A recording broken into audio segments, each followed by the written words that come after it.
गुरु शिष्याच्या नात्याला काळीमा फासणारी घटना घडली आहे। 2 शिक्षकांकडून विद्यार्थिनीचा विनयभंग करण्यात आलाय। बीडच्या उमा किरण शैक्षणिक संकुलातील घटना। आरोपी शिक्षक विजय पवार, आमदार संदीप क्षीरसागर यांचा निकटवर्तीय। विजय पवार आणि प्रशांत खाटोकर या शिक्षकांनी विनयभंग करत विद्यार्थिनीला ब्लॅकमेल केले। मुलीने दिलेल्या तक्रारीवरून काल रात्री उशिरा शिवाजीनगर पोलीस ठाण्यात पोस्को अंतर्गत गुन्हा दाखल करण्यात आला आहे।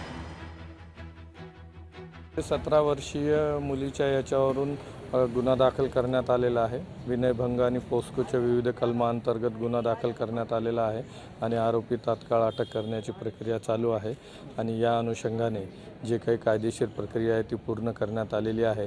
याला कोणत्याही प्रकारचं वेगळं वळण देण्याचा प्रयत्न बीड शहरवासियांनी करू नये अशी बीड शहर पोलिसांतर्फे मला त्यांना विनंती आहे आणि शांततेचं आवाहन मी पोलीस निरीक्षक शिवाजीनगर म्हणून त्यांना करतो।